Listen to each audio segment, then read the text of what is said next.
네, 상담위원입니다. 예, 얼마 전에 차 사고가 나서 몇 가지 궁금한 점이 있어서 전화를 드렸습니다.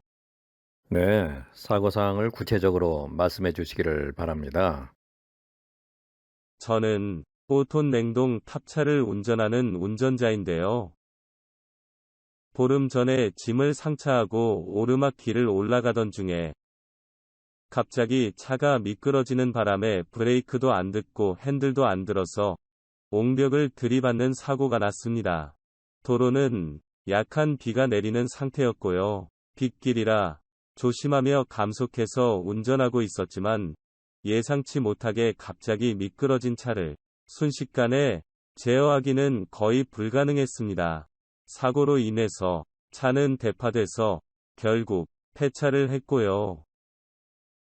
궁금한 점은 뒷 타이어가 어느 정도는 마모된 상태라서 타이어 마모로 인한 사고로 알고는 있는데요.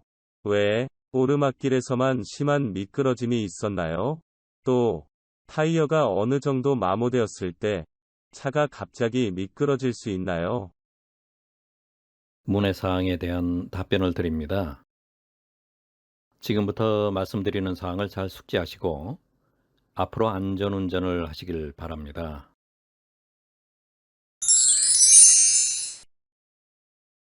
오르막길 미끄러짐 사고가 발생하는 원인 중 첫째인 타이어의 과도한 마모에 대한 설명을 드리기 전에 먼저 수막 현상에 대해서 알고 있어야 합니다.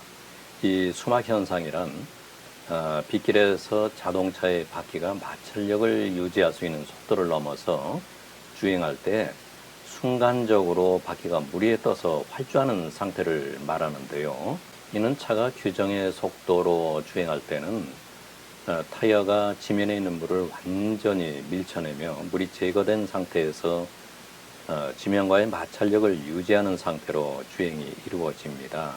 하지만 규정 속도 이상으로 차가 주행할 때는 타이어가 물을 제대로 밀쳐내지 못해서 마치 폭포처럼 물을 쳐내는 상태에서 공기방울과 오염물 등이 지면의 물과 혼재된 상태인 에멀전 현상으로 인해서 지면과의 마찰력이 더욱 감소하게 되고 결국에는 바퀴가 차를 들어올리며 물 위에 떠서 활주하는 마치 수상 스키를 타는 것 같은 매우 위험한 상태가 됩니다. 이렇게 위험한 수막 현상은 종류가 있는데요. 주행 환경이나 운전 상태에 따라서 다른 수막 현상이 적용이 됩니다. 우리가 일반적으로 알고 있는 빗길에서의 규정 속도 이상으로 주행할 때 발생하는 고속 수막 현상이 있는데요. 이는 좀 전에 영상에서 보신 것과 같은 현상이지만 본건의 상담에서처럼 빗길에서 규정 속도 이하로 주행할 때에도 예상과는 다르게 발생할 수 있는 저속 수막 현상이 있습니다.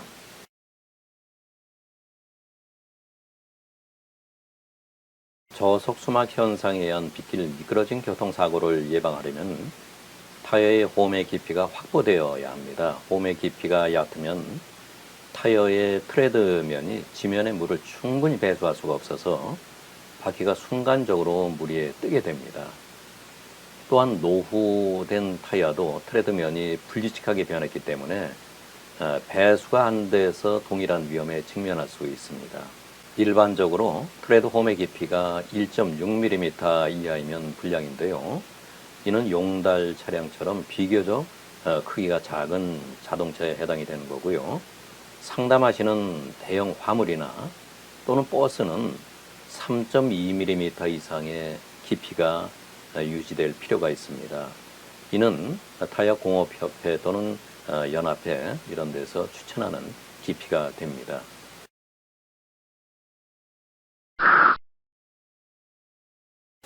수막 현상에 의한 빗길 미끄러진 교통사고를 예방하려면 운행 전에 운행 형태에 맞게 타이어 공기압을 맞춰 놔야 하는데요.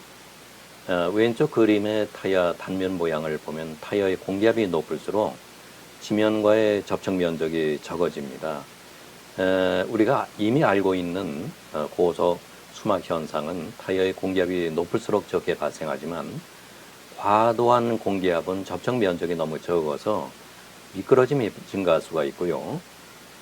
제동 시에 제동거리가 상당히 길어지는 위험이 있습니다. 그림의 아래쪽에 회색으로 표시한 저속 수막 현상은 공기압이 높으면 지면과의 접촉 면적이 적어서 주행 중 미끄러짐의 위험이 커지고, 표준 공기압일 때 가장 안전하지만 공기압이 부족한 상태에서는 특이하게도 지면과의 접촉 면적이 넓어진 장점은 있지만 마모된 타이어일수록 배수가 안 되고 미끄러짐이 증가하게 됩니다. 따라서 운행 형태에 따라 미리 공기압을 설정해 놓는 것이 중요합니다. 결론적으로 말씀드리면, 미끄러짐 교통사고를 예방하려면 규정속도 위주의 주행은 표준 공기압으로, 고속 위주의 주행은 공기압을 10% 정도 높여주는 것이 좋습니다.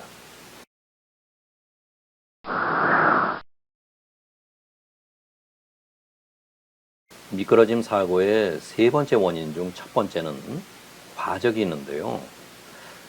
이는 상차한 화물이 규정된 무게보다 무거울 경우 타이어의 찌그러짐이 심하게 되고, 이에 따라 이번 사고에서처럼 빗길 운행 시 저속 주행 중이라도 저속 수막 현상에 의한 미끄러짐 사고가 발생할 가능성이 있습니다. 따라서 빗길 주행일수록 화물을 상차할 때는 정량을 확인하는 것이 매우 중요합니다. 미끄러짐 사고의 세 번째 원인 중 두 번째는 상차한 화물의 무게중심의 불규정이 있는데요. 화물차는 앞에 엔진이 있고 뒤에 대구라고 부르는 차동 및 종감속 장치가 있습니다. 만일 상차한 화물이 차량의 부저적인 무게 균형과 맞지 않으면 말씀하신 저속 주행 중이라도 저속 수막 현상에 의한 교통사고가 발생할 수가 있습니다. 또한 화물은 오르막이나 내리막길 또는 코너길 선회 등 어떠한 주행 상태에서라도 화물이 한쪽으로 쏠리거나 이동되지 않게 확실하게 고정되어 있어야 합니다. 미끄러짐 사고의 세 번째 원인 중 세 번째는 상차한 화물의 적재 상태에 맞는 안전속도를 넘는 경우인데요. 여기서 안전속도란 일반적인 빗길의 규정속도가 아니라 화물의 적재 상태에 따라서 달라질 수 있는 안전한 속도를 말합니다. 즉, 상차한 화물의 관성 질량에 따라서 변할 수 있는 바퀴의 타이어와 지면과의 마찰력 유지를 위한 속도를 말합니다. 미끄러짐 사고에 대한 설명이 너무 어려워졌는데요. 쉽게 말씀드리면, 미끄러운 길에서 무거운 물건을 가슴에 안고 걸어갈 때와 머리에 이고 걸어갈 때 걷는 속도를 다르게 해야 미끄러져서 넘어지지 않고 안전하게 걸을 수 있는 것과 마찬가지 원리입니다.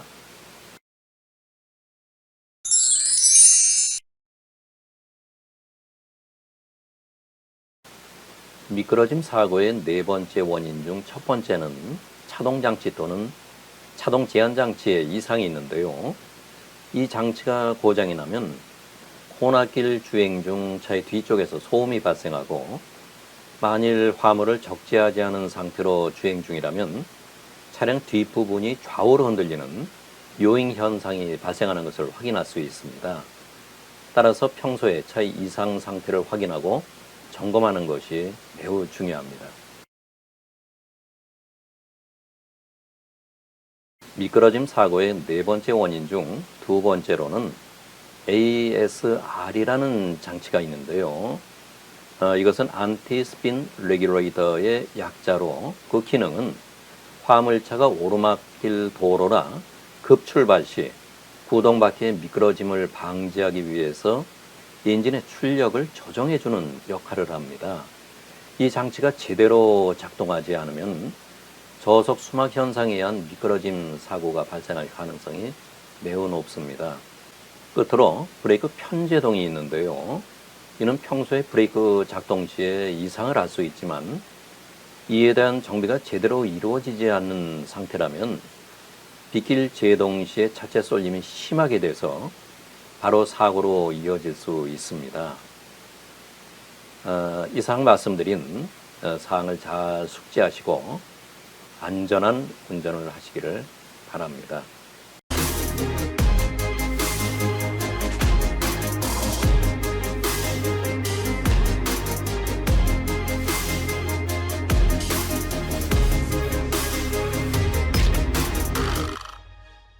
지금까지 상담을 통한 빗길 미끄러진 교통사고 예방에 대해서 알아보았습니다.